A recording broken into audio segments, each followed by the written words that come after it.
Hello and good morning. Today is the 12th of May. It's day 85, which puts me at day 99 for, no marijuana. I think this is the longest I've been without dope in, it's a good question, actually.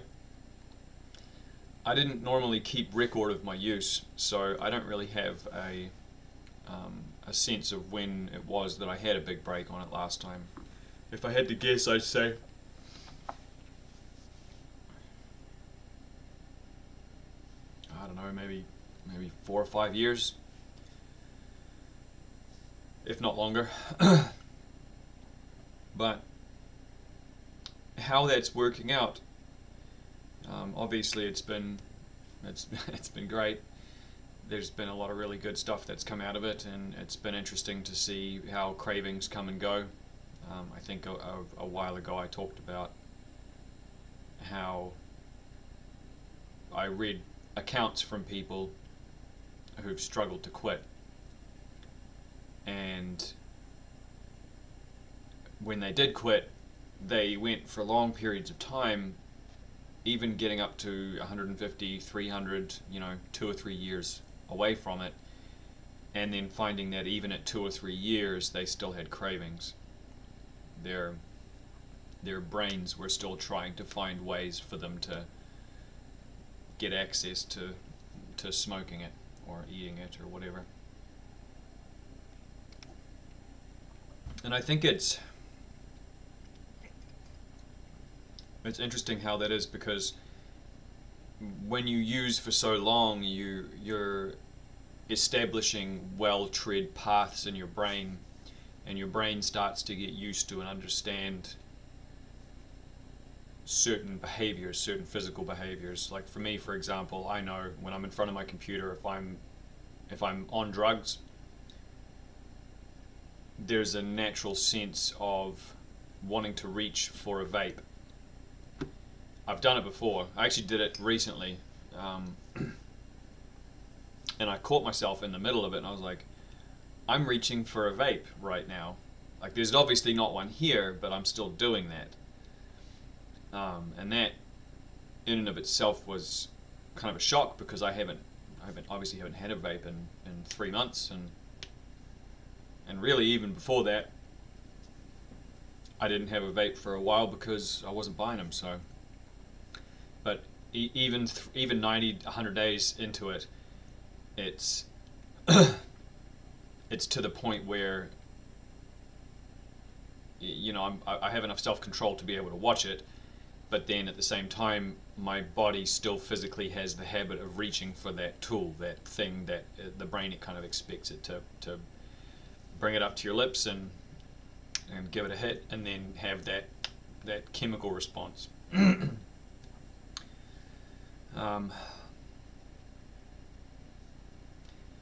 Had a good workout yesterday. Squatted. Mate came over and we hit the community gym, and I was a little worried the guy was going to kick us out. He asked if we'd signed waivers, and in my head I'm thinking I said yes. I said yes, but I don't remember if I signed a waiver or not. And my mate's obviously not a resident of the property, so it's not like he's really supposed to be in there, and they've restricted the number of people to 10. We've been told in the past, if residents show up, you'll have to leave, like he'll have to leave. And so we go earlier in the day, but have been noticing strength increasing, which has been nice. My 5x5's getting stronger again, and at 38, I'm still doing well above my body weight for squats, and certainly much more than that with deadlifting. Not so much with bench. I do go over my body weight with bench, but not as much. My my muscle genetics I get from my dad and my mum's dad, who are both strong on the back and strong through the legs, but not really all that strong on front. We've never really been a big chest family, so I've actually always had a relative, pretty much a flat chest the entire time I've I've been around, and it's only recently that I've actually been able to develop some sort of pectoral muscles. I don't put as much effort into bench as I do into squatting and deadlifting, because I find bench is one of those areas where when I put more attention, more focus into it, and I start doing it more frequently, my shoulders get sore. Whereas with squatting and deadlifting, I find I get more benefit from it, and there are other things like overhead pressing and stuff like that I'd rather do, that we do on a more frequent basis. But anyway, I also did some reading yesterday. I continued on with the book that I started, How to Be a Conservative by Roger Scruton, and I came across some interesting things in the book that I wrote down. One of them was that talked about how freedom was a relative thing. It wasn't an absolute freedom. It wasn't the freedom to do whatever you want, go wherever you want, be whatever you want. But the freedom that we have in society now, it's a relative freedom. It requires, like on a coin, it requires self-sacrifice on the one side, but also self-interest on the other. So you have the freedom to pursue your self-interests, but at the same time, in order for you to do that within a society, you have to sacrifice certain things. You can't just go around and do whatever you want. Because you may infringe on other people's property, or other people's right to exist, essentially, or right to express themselves and pursue their self-interests. And on the opposite side of that, you have that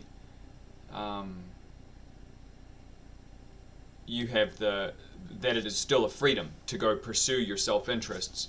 You can start a business, you can go to school, you can stay at home and collect dole, if you figure out a system by which you don't get caught doing it. You can choose to engage in criminal activity as long as you accept the knowledge that when you engage in that kind of activity, that if you get caught, you'll be punished, because the activity we've determined over the course of the last 1,000 years, criminal activity does tend to lead to instability, and it causes problems. It's an infringement on the things that we base our system of law on, particularly property. But I liked that because critics of the way that the system is now like to talk about how we're not really free, and the utopia that they push always talks about the type of freedom that they talk about as an absolute freedom, where you can do whatever you want and be whatever you want. And anarchists will talk about this when they talk about the lack of governance and lack of control and the lack of law enforcement, and that people normally just work together. They naturally associate well. And I would agree with this. In small groups, people do tend to lean more towards cooperation. But once you have a large enough number of people, and the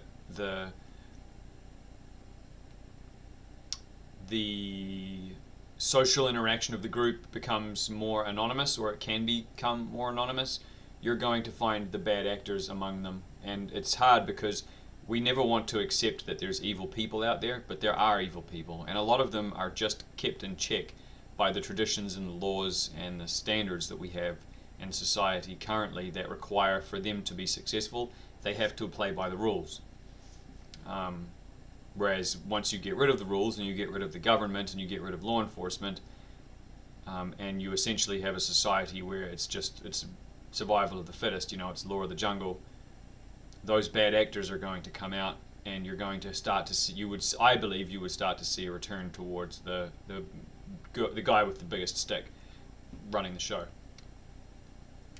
So it was interesting, and the words for it was it is an imperfect freedom based on property and law that is real but relative, and this is in opposition to the freedom that critics of the current system push, which is utopian and absolute, which I thought was an interesting point of view.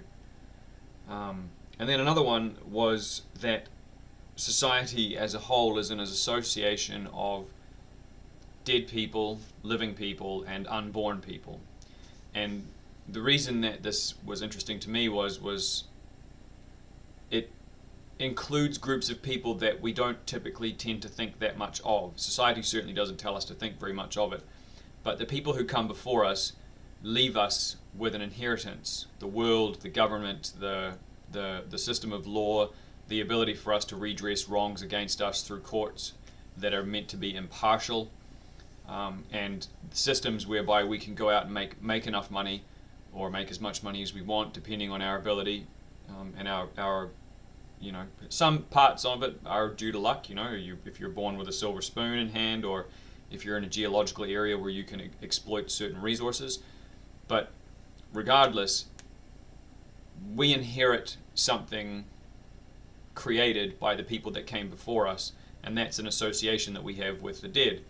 And what we have is an obligation, because we've inherited it from them. We don't really own it per se. We're just caretakers of it, like they were caretakers of it, and it's incumbent on us to leave that to our children and the people that are coming after us. And so as a result, we never really truly own any of the things that we have in society. We're just looking after them for the next generation, and that inherently is conservative. And if we take the things that we have and destroy them, then we disenfranchise the people who are coming after us. And I hadn't thought of it like that, but that was an interesting perspective, and a take on the notion of sort of our societal obligations. And then the last thing I wrote down here was talking about how tradition is not arbitrary rules or conventions, but they are a form of knowledge, and they enable society to function by association, by physical association. Things like manners help to provide essentially like a social lubricant between strangers, people who've never met each other before, who it could become violent or disagreement right away. Manners keeps us civil so that we don't resort to fisticuffs or posturing, which can lead to fisticuffs. And traditions through our society are in place for that reason. These are answers that have been discovered by our ancestors and people that came before us that help solve the problems or answer the questions of how should two strangers interact within a certain society, how should people dress when they go to work for a specific job, what is the appropriate way, what's the appropriate food to serve to certain people, or how do you set the table, or wow, that is green. Anyway, interesting stuff for me. I don't know if anybody else, I know that other people who consider themselves conservative would find it interesting, but for me it's interesting to see that the sort of, not just the label of it, but the inner workings and the inner thinkings of it. So yeah, as far as quitting has been concerned, it's been good. Energy's a little bit lower, but I think that's mostly due to the workout, and I haven't been craving at all. I am looking forward again, I think I've said this before, but I'm looking forward to next week, getting a copy of LA Noire and banging out again with the girl, like all those first like 3 or 4 missions that we did. We'll have the benefit of hindsight now, so should be able to get 100% on those. Yeah, it's been good. It's been a good start to the week so far, and I'm looking forward to the rest of it. That's it for me. Ka kite.